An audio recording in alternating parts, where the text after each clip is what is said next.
तो मूवी की शुरुआत होती है एक प्लेग्राउंड को दिखाते हुए जहां पर कुछ बच्चे खेल रहे होते हैं। वहीं पर कुछ सिक्योरिटी गार्ड्स भी होते हैं जो उन पर नजर रखे हुए थे, जैसे उनकी सारी एक्टिविटीज का ख्याल रख रहे हों। और उन सिक्योरिटी गार्ड्स के कान के पास एक वेन या किसी सर्जरी का निशान होता है, जैसे यहाँ से ऑपरेट किया गया हो। उस टाइम गुजरते ही अचानक वहाँ पर सायरन रिंग होने लग जाता है, जैसे किसी चीज का वार्निंग अलार्म हो। और यही नहीं, बच्चों के हाथ में जो वॉच होती है वो भी बीप करने लगती है। और इस सब के बाद बच्चे एक लाइन बनाकर किसी दूसरी जगह की तरफ जाने लगते हैं। वो अलग ही दुनिया थी, ऐसे लग रहा था जैसे जमीन का कोई अलग ही हिस्सा हो जो कि बहुत ज्यादा ऊपर था। अब यहाँ पर हमें एक बहुत बड़ा राज पता चलता है कि गार्ड्स के कानों के पास जो लाइंस थी वो कोई सर्जरी की लाइन थी। उन पर ह्यूमन स्किन लगाई हुई थी जिसे वो लोग बार बार सेट करते थे, और वो मॉन्स्टर्स थे। असल में तो उनकी स्किन पर बाल थे। अब यहाँ पर हमें एक मिस्टीरियस सा आदमी देखने को मिलता है जिसकी स्किन उतरने वाली होती है, तो वो उसे वापस अपनी जगह पर करता है। और अब रही बच्चों की बात कि उन्हें कहाँ पर ले जाया गया,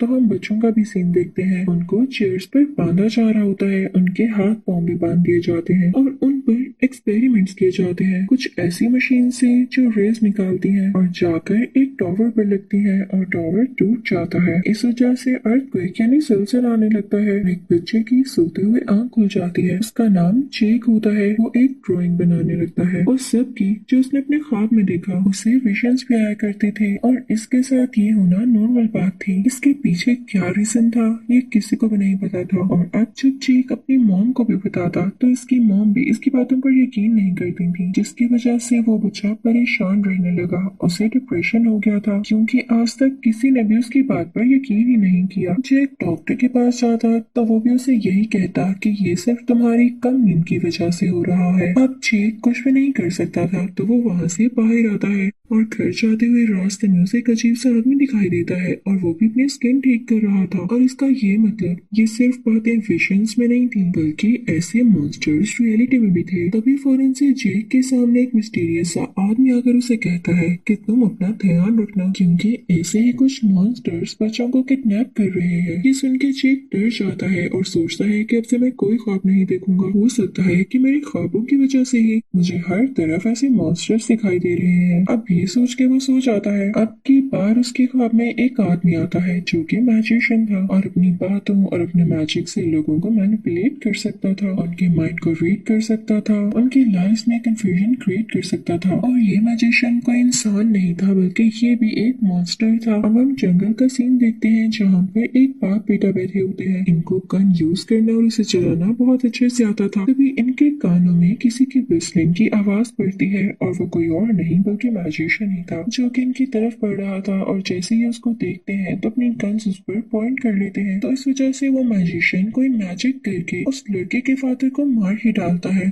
और उसकी फौरन से डेथ हो जाती है। लेकिन वो उस लड़के को कुछ भी नहीं कह पाता था क्योंकि वो एक प्योर सोल थी। वो लड़का किसी से नहीं डरता था, और जब वो मैजिशियन मुड़कर जा रहा होता है तो वो प्योर सोल उसे पीछे से शूट कर देती है। यानी यही इंसान लड़का और मैजिशियन भी किसी से कम नहीं था, तो वो उस बुलेट को अपने हाथ से ही पकड़ लेता है। अब जेक अपने ख्वाब में एक पुरानी सी बिल्डिंग देखता है जो कि किसी घर की जैसी थी। वो अब की बार भी अपनी नींद से बहुत ज्यादा डर कर उठता है और पेपर पर उसे ड्रॉ करने लगता है। वो समझ चुका था इस घर के साथ कोई न कोई चीज तो जरूर एसोसिएटेड है, तो वो इंटरनेट पर सर्च करने लगता है। लेकिन उसे जब कोई इन्फॉर्मेशन नहीं मिल पाती तो अपने स्केच के पिक्चर इंटरनेट पर अपलोड कर देता है और सबसे कहता है कि अगर किसी को इस घर के बारे में कुछ भी पता चले तो वो मुझसे कांटेक्ट करे। और जब वो बाहर जाता है तो उसकी मॉम उसे बताती है कि उसे आज भी डॉक्टर पर जाना होगा, लेकिन इन दो लोगों के साथ जो कि अभी भी उसके घर में आए थे। लेकिन जैक को वो आदमी बिल्कुल अच्छे नहीं लग रहे होते क्योंकि असल में वो भी मॉन्स्टर्स थे जिन्होंने ह्यूमन स्किन पहनी हुई थी, और वो यहाँ पर जेक को किडनैप ही करने आए थे। इतनी ही देर में जेक को उस घर का एड्रेस भी मिल ही जाता है, तो वो वहाँ से भागते हुए उस तरफ जाता है। लकीली वो घर जेक के बहुत पास था,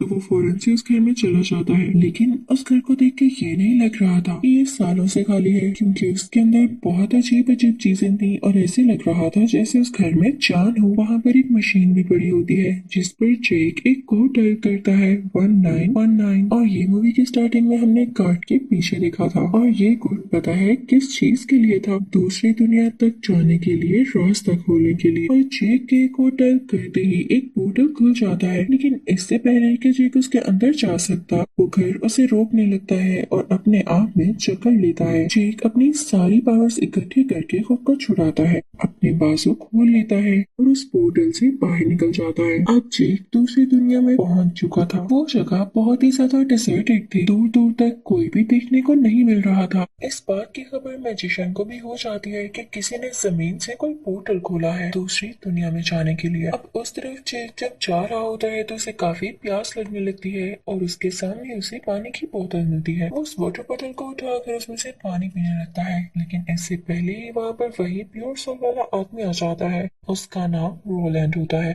रोलैंड जेक पर गन पॉइंट कर लेता है। जेक जब रोलैंड को देखता है तो उसका तो मुंह खुला रह जाता है, क्योंकि कुछ ही टाइम पहले तो उसने विजन्स में इसको देखा था। रोलैंड उससे पूछता है कि तुम कौन हो? जेक उसे बताता है, लेकिन रोलैंड उस पर बिलीव नहीं करता। वो उसे उठाकर कहता है कि मैं तुम्हें खाई से नीचे फेंक दूंगा। मुझे बताओ, क्या तुम उसी मैजिशियन के बंदे हो? तो जेक उसे कहता है, नहीं, मैं तो छोटा सा हूँ, मुझे ख्वाब आते हैं और उन ख्वाबों में ही मेरे विजन्स छुपे हैं। वो रोलैंड को अपनी ड्राइंग्स भी दिखाता है जो कि उसने अपने विजन्स के बाद बनाई। तो रोलैंड समझ जाता है कि ये बच्चा सच बोल रहा है और उसे अपने साथ लेकर उस मैजिशियन के सर्च में निकल जाता है। अब उस मैजिशियन को जब पता चल चुका था कि किसी ने पोर्टल खोला है तो वो सीधा उस घर में जाता है। वहाँ पर उसे लकड़ी का एक छोटा सा टुकड़ा मिलता है जिस पर जेक का खून लगा हुआ था। वो सीधा उस लकड़ी के टुकड़े को एक आदमी के पास लेकर आता है जो कि मॉन्स्टर था और खून को टेस्ट करके उसके बारे में सब कुछ बता सकता था। वो आदमी इसके खून को टेस्ट करता है और मैजिशियन को बताने लगता है कि उस बच्चे का नाम जेक है और वही पोर्टल में गया है।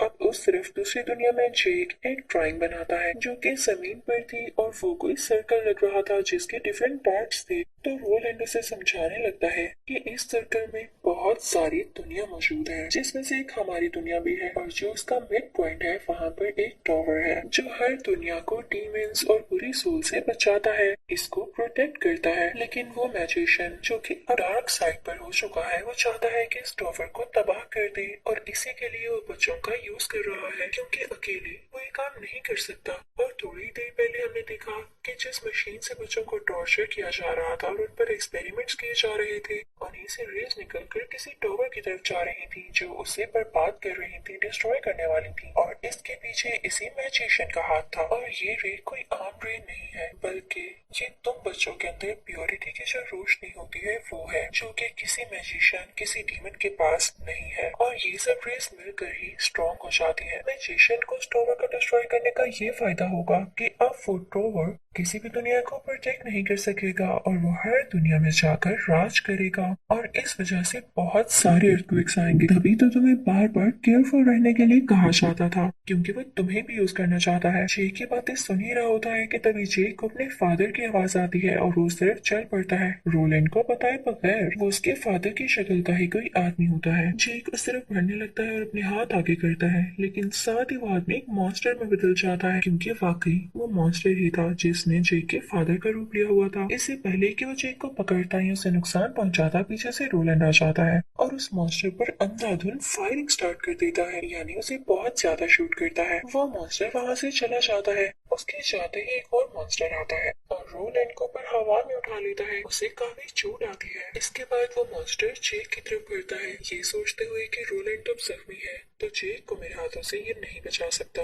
लेकिन ये उसकी भूल थी। रोलैंड किसी को भी अकेला नहीं छोड़ सकता था। वो उसको भी शूट करके मार देता है। उधर मैजिशियन जेक के घर पहुंच चुका था, जहाँ पर जेक की मदर और उसके स्टेप फादर रहते थे। वहाँ पर भी मैजिशियन जाकर कोई मैजिक स्पेल कास्ट करता है, जिससे जेक के फादर मर जाते हैं और अब वो उसकी मदर को अपने काबू में करते हुए उसके सारे विजन्स देखने लगता है, जैसे वो जेक के बारे में कुछ जानना चाह रहा हो। और जब उसका काम पूरा हो जाता है तो वो जेक की मदर को भी मार देता है। अब जेक और रोलैंड चलते चलते एक टाउन में पहुंचते हैं जहाँ पर उनकी मुलाकात बहुत ही प्यारी लड़की से होती है। यानी वहाँ पर उन्हें एक बहुत वाइज और अच्छी लड़की मिलती है जो कि किसी भी पिक्चर या स्केच को देख के उसका एड्रेस बता सकती थी। अब रोलैंड उसे जेक की बनाई गई एक ड्राइंग दिखाता है और वो उन्हें उसका रास्ता बता देती है, लेकिन इससे पहले जेक से बात करती है कि मुझे तुम्हें देख के ही पता चल गया था कि तुम स्पेशल बच्चे हो और तुम्हें प्योरिटी बहुत ज्यादा है और जो रोशनी तुम्हारे अंदर है उसी के पीछे बुरे लोग हैं क्योंकि वो अपने अंदर बहुत ज्यादा पावर रखती है। इसके अलावा भी तुम्हारे अंदर एक गिफ्टेड एबिलिटी है, क्या तुम इसके बारे में नहीं जानते थे? तो जेक ना कहता है। वो लड़की उसकी एबिलिटी को उसमें प्रोमिनेंट कर देती है और वो ये थी कि वो एक दूसरे से बात कर सकते थे बिना बोले, यानी वो किसी से भी टेलीपोर्ट के जरिए बात कर सकता है। अब वो लड़की जेक से कहती है कि तुम्हें जो जो विजन्स आते हैं क्या तुम ऐसा शेयर कर सकते हो, मैं इसमें तुम्हारी मदद करूंगी। तो जेक अपने विजन्स उसके साथ शेयर करने लगता है और अब उस लड़की को पता चल जाता है कि इन्हें कहाँ जाना चाहिए और क्या करना चाहिए। वो सीधा रोलैंड के पास जाकर उसे बताती है, लेकिन यहाँ पर एक मसला हो जाता है। उस जगह तक जाने के लिए बहुत सारी मुश्किलों को काटना था और वो रास्ता भी बहुत लंबा था, यानी इन्हें आधा साल यानी 6 महीने लग सकते थे और बीच में इनकी जान को भी बहुत खतरा था। तो तभी वहाँ पर जेक आता है और रोलैंड से कहता है घबराने की बात नहीं है, मुझे उस मैजिशियन के एक और ठिकाने के बारे में पता है। वो उसकी बेस है जहाँ पर उसका एक और पोर्टल है और उसी को यूज करते हुए हम इस जगह तक जा सकते हैं और वो जगह अर्थ में ही होती है। तो ये तो लोग उस पोर्टल तक जाते हैं और उसमें से होते हुए अर्थ तक आ ही जाते हैं, लेकिन इस बात की खबर भी मैजिशियन को हो गई थी तो वो अपने कुछ मॉन्स्टर्स को भेजता है इन पर अटैक करने के लिए और ये सब उन टाउन के लोगों पर भी अटैक करने लगते हैं, उन्हें डराने लगते हैं, उनकी चीजों को डिस्ट्रॉय करने लगते हैं। वो हर तरफ आग लगा देते हैं। तो रोलैंड जेक से कहता है घबराना नहीं, मैं सब संभाल लूंगा। दूसरी तरफ से मैजिशियन उन सब डीमंस को कंट्रोल कर रहा होता है। अब रोलैंड अपनी गन तैयार कर लेता है। आग में से वो सब डीमंस निकल निकल कर बाहर आ रहे होते हैं, लेकिन रोलैंड उन्हें फौरन से शूट कर देता है। एक लड़की रो रही होती है क्योंकि उसके घर वाले अंदर होते हैं और डीमंस ने उनके घर को तबाह कर दिया होता है। तो रोलैंड उस घर के अंदर जाकर भी उन डीमंस को शूट कर देता है। अब रोलैंड का ध्यान बाहर होता है और उसकी गन में कुछ बुलेट्स नहीं होती और जैसे ही वो अपनी गन में बुलेट्स लोड करने वाला होता है तो ऊपर से मॉन्स्टर यानी डीमन आकर उस पर अटैक कर देता है। उसकी सारी बुलेट्स नीचे गिर जाती हैं। वो रोलैंड का सर टेबल पर रखकर उसके फेस और उसकी बॉडी पर पंचेस मारने लगता है, लेकिन जल्द ही रोलैंड उसे पीछे पुश अपनी गन में बुलेट्स लोड करता है और उसे भी शूट कर देता है। तो घर वाले सुकून का सांस लेते हैं। अब सारे टाउन वाले मिलकर बकेट्स में पानी लेके टाउन की आग बुझाने लगते हैं। रोलैंड में एक एक करके सब डीमंस यानी मॉन्स्टर्स को मार चुका होता है। अब बिना देर करते हुए रोलैंड और जेक उस पोर्टल से होते हुए अर्थ में फाइनली स्टेप इन कर जाते हैं, यानी अब वो जमीन में थे। जेक रोलैंड को फौरन से हॉस्पिटल लेकर आता है क्योंकि वो इंजर्ड था, जहाँ पर कुछ पेन किलर्स लेने के बाद वो बेटर फील करता है। उधर मैजिशियन भी उस टाउन में पहुंच चुका होता है जहाँ पर वही प्यारी लड़की थी। वो उसे पूछने लगता है कि जेक और रोलैंड कहाँ गए और वो क्या करने आए थे। वो लड़की बहुत कोशिश करती है कि वो कुछ न बोले, लेकिन वो मैजिशियन कोई ऐसा मैजिक कास्ट करता है कि उस लड़की के मुंह से अपने आप सच निकलने लगता है और अब मैजिशियन को सब कुछ पता चल जाता है। अब वही मिस्टीरियस आदमी जो कुछ देर पहले हमने देखा जो जेक को वार्न कर रहा था कि तुम्हें केयरफुल रहना होगा, वो इनफैक्ट इसी मैजिशियन की बेस का ख्याल रखा करता था जहाँ पे पोर्टल है। जेक उससे मिलता है और उसका माइंड रीड करते हुए वो सब विजन्स ले लेता है कि उस मैजिशियन का दूसरा पोर्टल कहाँ पर है। उसके बाद जेक रोलैंड से कहता है क्या आप मेरे साथ मेरे घर आएंगे, मुझे अपनी मामा से मिलना है। और जब वो दोनों घर जाते हैं तो ये देखकर टूट जाते हैं कि जेक की मदर अब नहीं रही थी,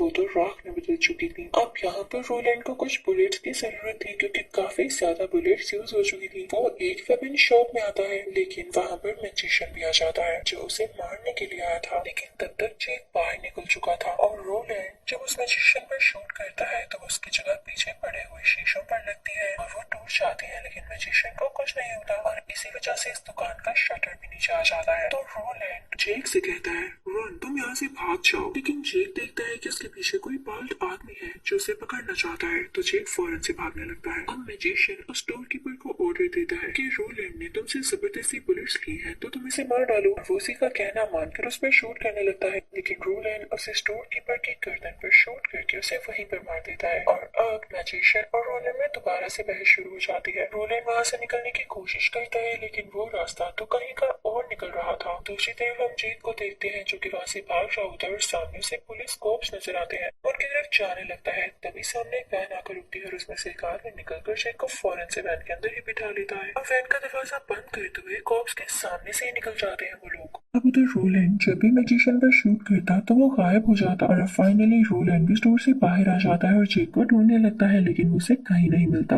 और मैजिशियन जहाँ पर गायब होके गया था उसकी बेस ही थी, जहाँ पर उसी के आदमी किडनैप जैक को उसके पास लेकर आते हैं। और यहाँ पर उस मैजिशियन को पता चलता है कि ये बच्चा बहुत ज्यादा प्योर है और इसमें बहुत ज्यादा रोशनी भी है जिससे वो रेस निकाल सकता है। वो मैजिशियन जैक को अपने साथ पोर्टल में ले जाने लगता है और उसे उसी चेयर पर बिठाकर उसके सर पर वही डिवाइस लगा देता है ताकि उसके अंदर से रेस निकाल सके। लेकिन जैक को भी खुद पर कंट्रोल था और वो अपने अंदर से वो रोशनी बाहर नहीं निकालता। साथ ही साथ वो अपनी एबिलिटी को यूज करते हुए रोलैंड से अपने दिमाग में ही बातें करने लगता है टेलीपोर्टेशन के जरिए, और उसे वो कोड भी बता देता है ताकि रोलैंड उस पोर्टल से अंदर आ सके, जो कि 1919 था। लेकिन मैजिशियन यहाँ पर जैक को टॉर्चर करने लगता है। जैक काफी वीक फील करने लगता है। अब रोलैंड जब भी देखता है तो उसे रहा नहीं जाता। उसके दोनों हाथों में गन्स होती हैं और वो उस मैजिशियन पर मुसलसल यानी कंटिन्यूसली शूट कर रहा होता है। शूट करते करते वो स्किट भी लगाता है ताकि कोई ऐसी जगह न बचे जहाँ से उसकी तरफ बुलेट न आए। वो ऊपर लगे शीशे पर भी शूट करता है, लेकिन जैसे ही वो शीशा टूट कर मैजिशियन के ऊपर गिरने वाला होता है तो वो अपने मैजिक से उसे रोक लेता है और उन्हीं शीशों को अपने मैजिक से रोलैंड की तरफ फेंकने लगता है। लेकिन रोलैंड भी उन पर शूट करके उन्हें क्रश कर देता है। अनलकीली एक शीशा रोलैंड के हाथ में चुप जाता है और उसके हाथ से गन गिर जाती है। जैक जो कि बहुत ज्यादा टॉर्चर हो रहा था तो रोलैंड को उसकी जान बचानी ही थी, तो वो एक ही गन से उस मैजिशियन की तरफ बढ़ता है और कुछ बॉक्सेस के पीछे छुपकर चांस का इंतजार करने लगता है। वो मैजिशियन भी उसे ढूंढते ढूंढते आगे बढ़ रहा था। रोलैंड अपने मुंह से अपने हाथ में छुपा हुआ शीशा बाहर निकालता है और वहीं से कुछ एंगल्स मेजर करते हुए फायरिंग स्टार्ट कर देता है। बुलेट्स टकरा कर उस मैजिशियन तक पहुंचती हैं, लेकिन उससे पहले ही मैजिशियन उन बुलेट्स को कैच करता जा रहा था और उसे कुछ भी नहीं होता। लेकिन रोलैंड की भी शूटिंग एबिलिटीज कुछ कम नहीं थी। वो इस तरह से फायरिंग करता है कि एक सीढ़ी मैजिशियन के ऊपर आकर गिरती है और वो गिर जाता है और अब मैजिशियन उठकर उन्हीं बुलेट्स को यूज करते हुए वो रोलैंड की तरफ फेंकने लगता है और अब की बार भी एक बुलेट रोलैंड के हाथ में लग जाती है और साथ ही मैजिशियन रोलैंड पर कंक्रीट फेंकने लगता है और समझता है कि वो शायद इसी के नीचे आकर मारा गया। रोलैंड जो कि वहां पर गिरकर बेहोश हो चुका था और उस पर काफी टर्स थी, उसके दोनों हाथ जख्मी थे। तो उधर जैक भी काफी परेशान हो रहा होता है कि यहाँ से मैं कैसे निकलूं। अब मैजिशियन अपने हाथ में फाइल लेकर आता है जिसको जैक देख ले और टेलीपोर्टेशन की हेल्प से रोलैंड से बात करने लगता है कि आपको गन उठानी होगी। वो आपकी तरफ बढ़ रहा है और आपको इस टाइम शूट करना है। तो जब मैजिशियन रोलैंड की तरफ बढ़ता है तो रोलैंड अपनी गन उठाता है और उसकी तरफ स्पिन करते हुए बुलेट शूट करता है, जिसके बारे में मैजिशियन को नहीं पता था और वो अपना हाथ खोलकर बुलेट को कैच करने के चक्रों में था। लेकिन वो बुलेट साथ पड़ी हुई किसी चीज से टकराते हुए सीधा मैजिशियन के दिल में जाकर लगती है। और अब यहाँ पर रोलैंड अपनी शूटिंग एबिलिटीज में बहुत एक्सपर्ट हो चुका था और उसी से फायदा भी हुआ। रोलैंड उठ खड़ा होता है और इसी चीज का फायदा उठाते हुए मैजिशियन पर कंटिन्यूसली शूटिंग करने लगता है और साथ ही साथ जिस मशीन के साथ जैक बंधा हुआ था उसको भी शूट करके जैक को आजाद कर देता है। जैक भाग कर रोलैंड की तरफ आता है। उसके बाद रोलैंड उस मैजिशियन के बेस को ब्लास्ट कर देता है और उसके बाद हम मूवी का लास्ट सीन देखते हैं जहाँ पर ये दोनों बच्चों को अपने साथ ले आते हैं। हमें वो टावर दिखाया जाता है जो कि बिल्कुल सेफ है और बच्चों को भी कुछ नहीं हुआ होता। अब जब वो सब अपनी दुनिया में आ जाते हैं तो रोलैंड जैक से कहता है, मैं जानता हूँ तुम इस दुनिया में अकेले हो, तुम्हारी कोई फैमिली नहीं बची और तुम्हारी तो मेरे साथ इतनी अच्छी दोस्ती भी हो गई है, तो क्यों ना तुम मेरे साथ मेरी दुनिया में आ जाओ। तो जैक रोलैंड की बात मान लेता है और अब जैक भी रोलैंड से काफी ज्यादा ट्रिक सीखेगा और उसी की तरह स्ट्रॉन्ग और पावरफुल बनेगा। तो इसी के साथ इस मूवी का एंड होता है। आई होप आपको एक्सप्लेनेशन अच्छी लगी होगी।